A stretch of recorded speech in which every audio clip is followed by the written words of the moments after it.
não parar, não precipitar e não retroceder. Então dizer para esse cara, sabe quando nós vamos parar? Nunca. Nunca na sua porca vida. E aí pessoal, tranquilo? Então se inscrevam no canal, comentem, curtam, compartilhem. Isso ajuda bastante nosso canal. Quem quiser ajudar a gente de outra forma, os links estão aí na descrição do vídeo. Temos Apoie-se, tem um apoio coletivo e também quem quiser ser membro ou participar da nossa vaquinha. Sigam nas redes sociais, os links estão aí na descrição do vídeo. Então é isso aí, sempre com Deus, pátria, família e liberdade por um Brasil melhor. Valeu pessoal, fiquem com Deus.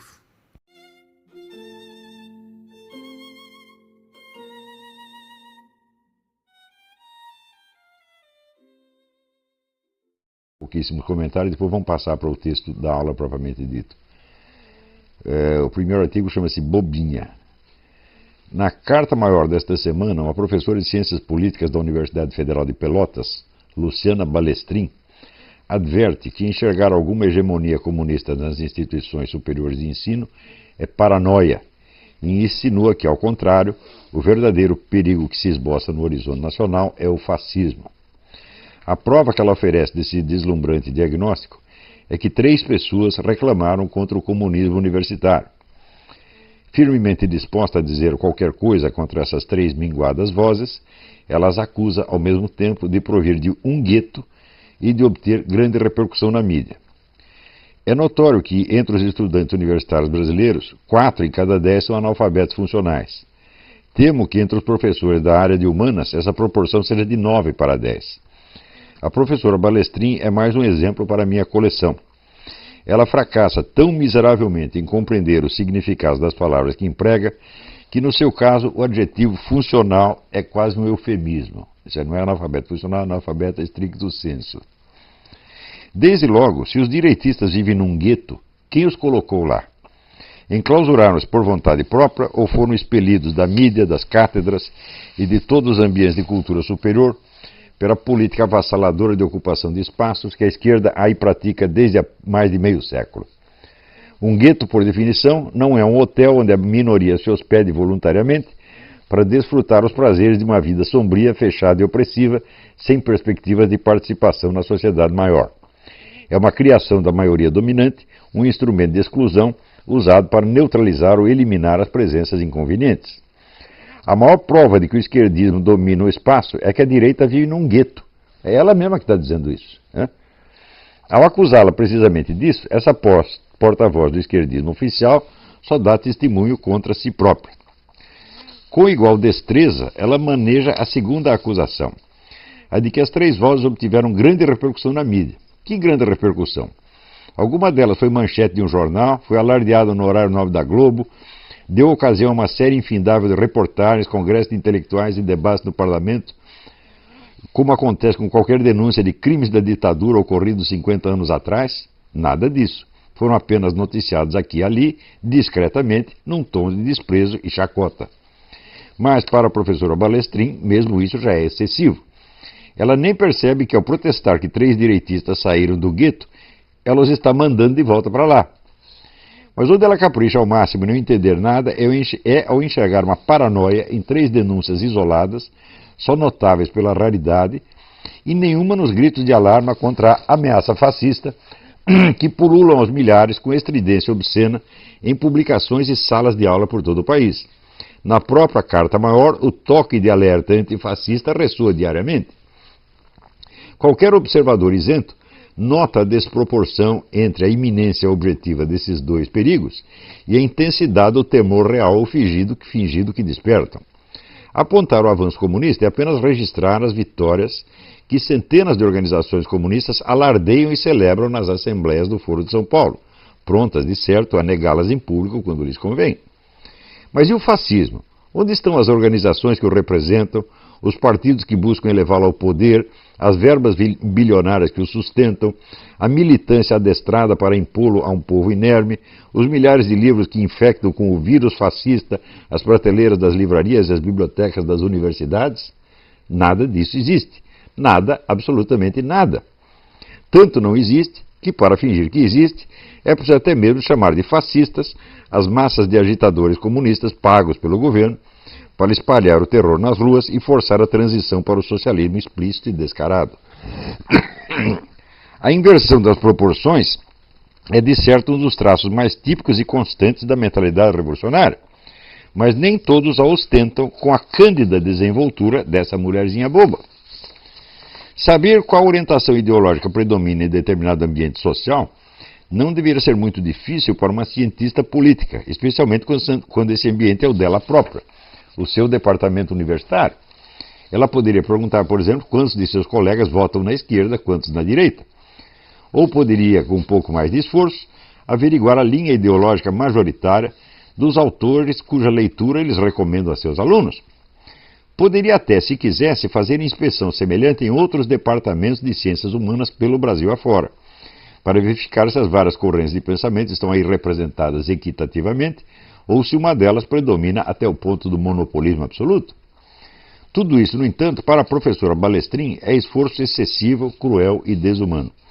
Tudo o que se pode exigir dela é que raciocine pelo método histérico da autoimpregnação auditiva. Eis como funciona. Nos seus anos de estudante, você faz um esforço danado para macaquear o discurso dos seus professores. Ouve, presta atenção e imita cada giro de linguagem, cada cacuete, cada chavão. Quando por fim consegue falar como eles, você ouve o que você próprio diz e, orgulhoso de tamanha realização, acredita que é tudo verdade. Então está maduro para lecionar e para escrever artigos na Carta Maior. Tenho duas observações a acrescentar isso aqui, observações que até dariam um artigo independente. Então, em primeiro lugar, como é possível, em pleno ano 2013, alguém ainda negar que haja uma hegemonia marxista nas universidades brasileiras? Como é possível isso? Isso é possível pelo seguinte: mais de 20 anos atrás, eu fiz alguns projetos de pesquisa destinados a elucidar exatamente isso por meios estritamente científicos, ver a hegemonia marxista na mídia e nas universidades. Propus isso a organizações liberais, às forças armadas, a empresas, etc, etc, mas ninguém achou que isso era importante. O importante era fazer propaganda das ideias liberais. Acontece o seguinte, acontece que todo debate político se dá sobre um fundo de fatos bem estabelecidos. Portanto, se você não tem, vamos dizer, a demonstração científica do que você está falando, as discussões jornalísticas e até parlamentares são perfeitamente inúteis. Isso aí é uma coisa que a esquerda sabe há não sei quanto tempo. Quer dizer, quando ela quer lançar uma discussão é porque ela já tem 10, 20, 40 estudos, pode ser até falsos, mas pelo menos tem uma aparência científica que fundamentam aquilo, de modo que as discussões elas têm premissas nas quais se basear. Você pode citar uma fonte. Agora, quando você tem um fato notório, mas que não está comprovado de maneira alguma, você não tem fontes que o atestem, qualquer um está livre para negar o fato notório e dizer, prove que existe hegemonia. E daí você tem que começar toda a discussão de novo, levantar fato por fato, e cada vez que vai começar a discussão de novo, você tem que refazer a pesquisa de novo, e de novo, e de novo, e de novo, e de novo, e de novo. Então, esta situação acontece, esta do Luciana Balestrin escreve essas coisas, não só por causa dela mesma, por culpa dela mesma e por culpa da Carta Maior, mas por culpa de todas as organizações liberais, das nossas forças armadas, do nosso empresariado e de toda esta gente, esta maldita direita brasileira, tá certo? Que insiste nesse seu imediatismo oportunista e idiota, achando que com isso é muito esperta, tá certo? Então, a ideia dessas pesquisas é uma coisa estritamente obrigatória, tá certo? Não, por exemplo, se você vê que até no próprio artigo dessa Luciana Balestrin, ela fala a imprensa hegemônica, quando ele diz imprensa hegemônica direitista. Eu digo, mas como você não... Eu sei que não é direitista, por quê? Porque eu estive lá, eu conheço as pessoas, eu conheço os diretores, cada um dos diretores de redação, eu conheço cada um dos colunistas, e sei que são 99% esquerdistas, mas você não tem isso atestado vamos dizer, num trabalho, numa obra científica, numa pesquisa, não tem. Então fica uma questão de... Você transfere a coisa do plano do fato para o plano da mera opinião, ou da impressão. Quer dizer, você tem impressão que é esquerdista, o outro tem impressão que a coisa é direitista. Então, enquanto as pessoas não entenderem que discussões públicas não podem ser feitas só na base de artigos de jornal, de discurso do parlamento, de programa de rádio, mas que é necessário você ter livros e obras científicas bem fundamentadas. Por exemplo, a discussão sobre comunismo mudou muito depois do livro negro do comunismo, onde você tem a coisa toda documentada. E qualquer coisa você puxa o livro negro do comunismo, está lá as fontes. Agora, tanto que tão logo saiu o livro negro do comunismo, os caras tiveram que fazer uma paródia, que foi o livro negro do capitalismo, que é uma coisa totalmente falsificada, que não convence ninguém, mas onde você percebe facilmente, é muito fácil você distinguir o que é uma empulhação e o que é um trabalho científico. Então, se não há esses trabalhos científicos de fundo, todas as discussões são inúteis. Você pode gritar 24 horas por dia. Nunca vai funcionar. Nunca, nunca, nunca. É impossível. Então, nós aqui nesse curso, todos vocês, eu acho que vocês estão bastante conscientes disso, mas aí por fora as pessoas ainda continuam achando que o importante é fazer artiguinho, é fazer uma entrevista num jornal, tudo questão de propaganda. Então isso quer dizer que essas pessoas elas se imbuíram da onipotência da propaganda, onipotência do falatório. Mas acontece que se nós, em matéria de falatório, você jamais vai poder concorrer com o histérico ou com o psicopata. No puro falatório, eles sempre vão ganhar. Se você tem autorização para mentir o quanto você queira, tudo bem. E se você não tem, vamos dizer, uma barreira de fatos bem comprovados para você deter o fluxo do falatório, ele vai continuar indefinidamente e você vai tentar concorrendo com os caras na base do falatório. Então,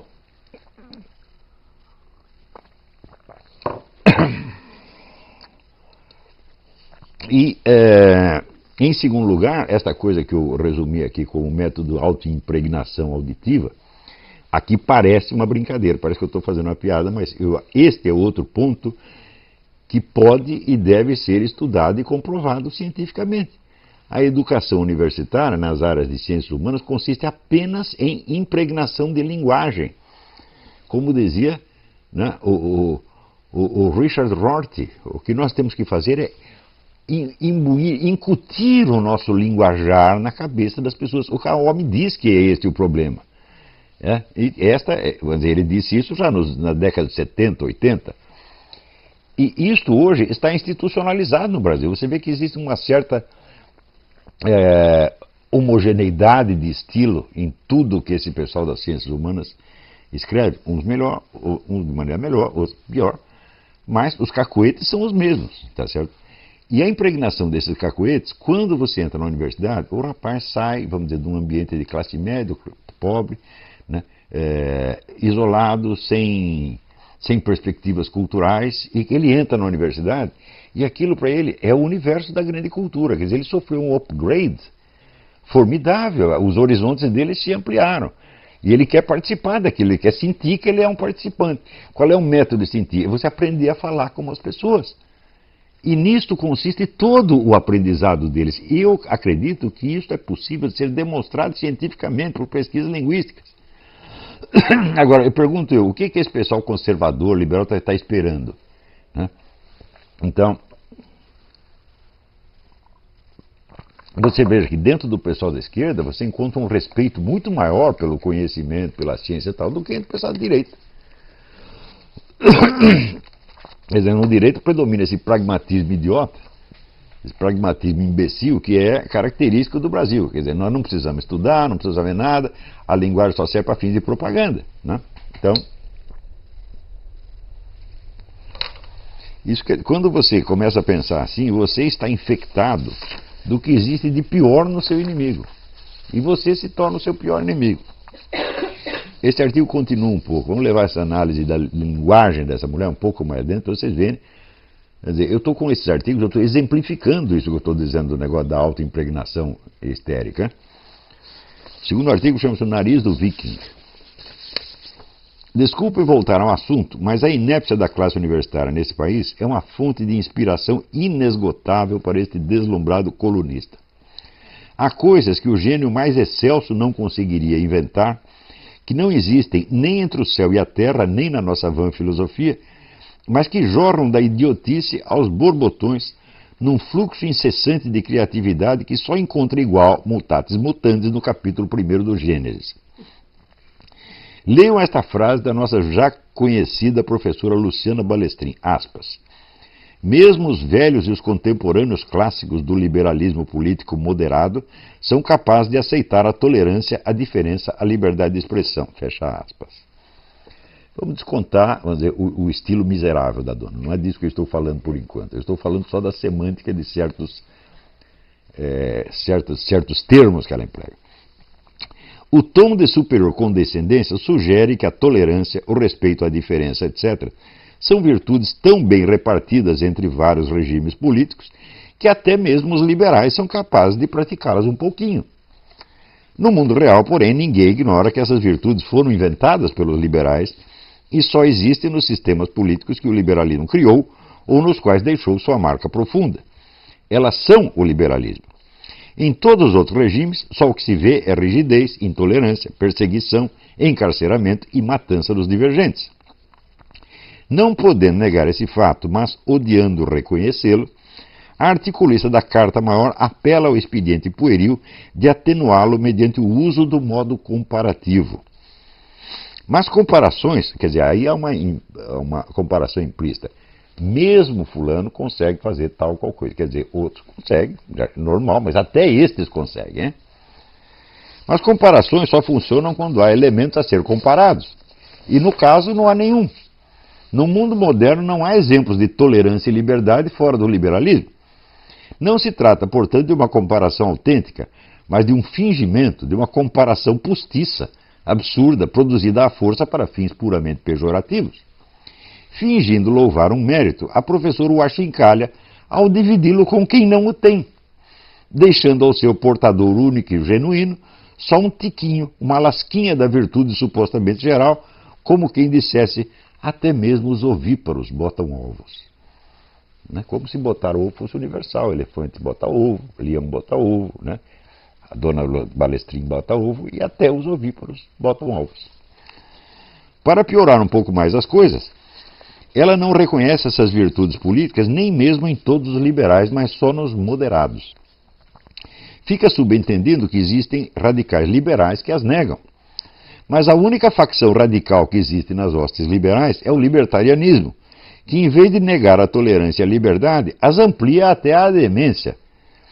Se alguém entre os liberais aceita moderá-las em vista de outras considerações, são precisamente os moderados. Vem mais, aspas. Seria um tanto contraproducente esboçar nestas linhas, ela escreve nessas linhas, né? Mas quais linhas? É aquela que ela está escrevendo, portanto tem que ser nestas e não nessas, né? Eu ia falar de um outro artigo que você escreveu, nesse artigo eu disse tal coisa. Agora, se estou falando do próprio artigo, então é neste. Nem isso a mulher sabe. Hein? Isso aqui, no tempo que eu estava no ginásio, isso aqui produziu um zero. Né? Seria um tanto contraproducente esboçar nessas linhas argumentos e razões que tentem comprovar que o Brasil não é governado por comunistas e que a universidade brasileira não está intoxicada pelo marxismo. Fecha aspas. Se ela dissesse que esboçar esses argumentos é desnecessário, entenderíamos que, na sua opinião, são pontos pacíficos, fatos notórios que nem é preciso provar. É obviamente isso o que ela deseja que o leitor acredite. Mas, ao escolher a palavra com que vai dizê-lo, ela se trai e diz o inverso. Reiterar a demonstração do óbvio pode ser desnecessário, tedioso, supérfluo, contraproducente, nunca.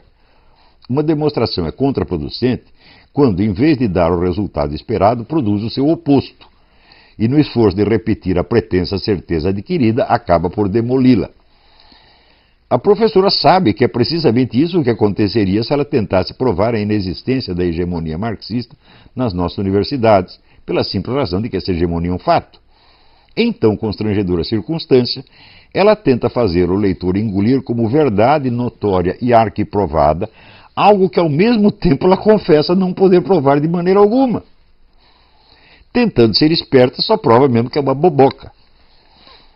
Numa das tiras de Agar o Horrível, o robusto viking encontra seu amigo magrinho, cujo nome esqueci, esmurrando vigorosamente o próprio nariz.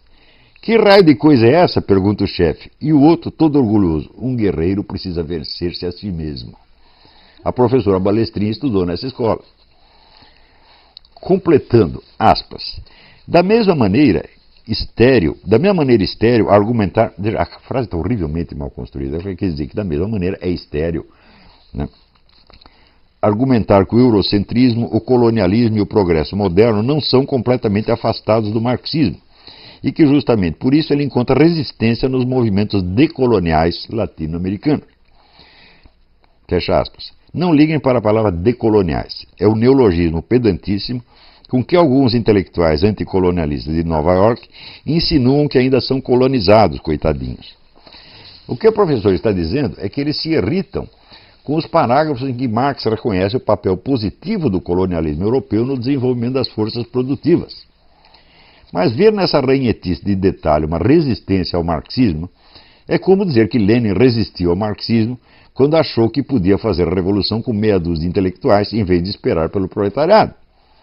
Não faz o menor sentido ressaltar a, aspas, importância das várias correntes do marxismo, do vulgar e ortodoxo para o crítico arejado, fecha aspas, ela quis dizer até o crítico arejado, fecha aspas, e depois imaginar que as diferenças que as separam sejam resistências ao marxismo. Todas essas divergências e uma infinidade de outras brotam dentro de um marco conceitual que permanece estritamente marxista.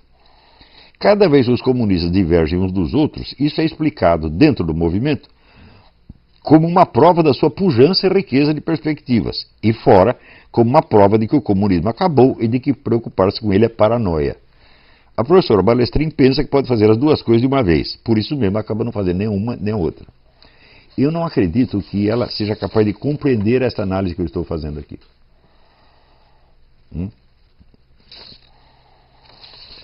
Então, isto aqui, ela não é um caso excepcional,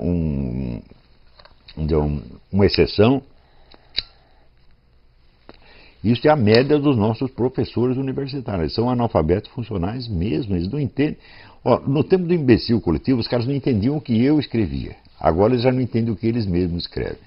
Esse foi um progresso extraordinário. E eu realmente não compreendo como os alunos aceitam esta coisa. E tem até um certo temor reverencial perante o professor. Você vê, na minha geração ninguém respeitava o professor, né? No Brasil. Na Europa não. Na Europa, mesmo no maio de 68, estava lá o pessoal fazendo aquela gritaria, de repente passava um professor da Sorbonne, todo mundo parava, cumprimentava, monsieur le professeur. Mas no Brasil, né, o normal era o estudante ter uma atitude de rebeldia, de não aceitar a autoridade de ninguém. Depois, né, de toda esta era petista, né, os professores viraram como se fossem cardeais. As pessoas têm uma atitude de obediência e temor reverencial. Né? Do mesmo modo que o culto dos diplomas, nos anos 60 e 70, já havia acabado. Quer dizer, todo mundo já havia incorporado a lição da literatura brasileira de que o culto dos diplomas é uma coisa de subdesenvolvido, que já vinha sendo demolido, denunciado pela literatura desde 1910, com Lima Barreto. Então, finalmente, nos anos 60, o pessoal, os estudantes rebeldes, já tinham entendido que isso não funciona, que isso é uma palhaçada. Agora voltou. Então, o culto do diploma, o culto do seu professor, ao mesmo tempo, onde esses professores vão se rebaixando ao nível de retardados mentais mesmo, pô. E as pessoas aceitam isso, né? Bom, então isso é só para você ver como a situação está braba e como é muito importante, se você estuda numa universidade, você jamais aceitar a autoridade desses caras. A autoridade do professor tem que ser testada, tem que ser exprimida na parede. Uma vez, 2 vezes, 3 vezes, 10 vezes, para ver se ele sabe do que ele está falando. E se ele não sabe, você tem que ir à diretoria da faculdade e dizer, esse sujeito é inepto, ele não pode lecionar essa matéria. Isso é o que as pessoas têm que fazer, isso é obrigatório fazer. Você não pode fazer sozinho, você tem que juntar 2 ou 3, testemunhar, documentar, gravar as coisas. E não há outra maneira de nos livrarmos desse pessoal, senão desmoralizar um por um. Desmoralizar não com xingamento, não fazer como fizeram com o coitado do Paulo Giraldelli, que os próprios alunos invadiram a sala, quase bateram nele gritando. Então não é assim que se faz. Tá certo? É fazer uma coisa séria, é provar que o sujeito não tem capacidade de lecionar o que está lecionando e pedir realmente a sua remoção. Tem que fazer isso com 1, 2, 3, 100, 1000, 2.000 ou 10.000. tem que ser um por um. Aí não tem jeito de você se livrar desses caras de uma maneira genérica, como passar um spray. Tá certo? É um por um. Então, isso é uma coisa que também eu tenho tentado explicar, vamos dizer, a liberais e conservadores, vai fazer 30 anos. Falou, a luta política não é uma luta de ideias. Não estamos aqui para derrubar ideias, mas para derrubar pessoas. O poder é ocupado por pessoas e não por ideias. Quem está na presidência da República não é uma ideia, não é a ideia da Dilma Rousseff, é a própria Dilma Rousseff. Hein? E assim por diante. Então, não há outra maneira senão remover um por um. A esquerda sabe disso há 50 anos. Né? Mas bom, muito bem. Agora, vamos ao texto da própria aula, que é um texto que vai nos dar um certo trabalho, porque está tentando analisar um processo bastante complexo, e eu vou lê-lo e comentá-lo.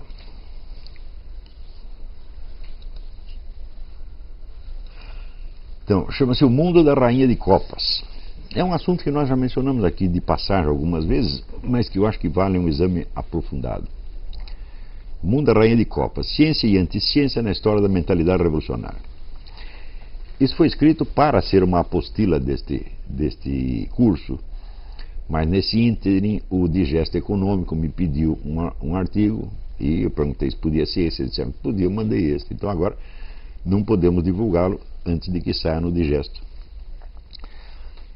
Entre os anos 80 e 90 do século passado, muitos filósofos e cientistas começaram a se perguntar, angustiados, que raio de futuro poderia ter ainda a nossa civilização se nela viessem a predominar as correntes de pensamento pós-modernistas, relativistas e desconstrucionistas, que contestavam a autoridade da ciência e chegavam ao extremo de negar a existência de qualquer verdade objetiva, consagrando em seu lugar a onipotência soberana dos slogans e chavões revolucionários, a vontade de poder em estado puro e cínico. Esse é um processo que algum autor aqui, eu creio que foi o Alan Bloom, chamou Nietzscheização da esquerda. Né? Que Nietzsche dizia que toda esta preocupação, vamos dizer, com a verdade, com a prova, etc., etc., tudo isso aí é uma falsidade, é uma hipocrisia, e que, no fundo, quando você tenta provar alguma coisa, você está apenas impondo um poder. É claro que esse argumento é inteiramente absurdo, porque quem quer impor um poder não precisa provar coisa nenhuma.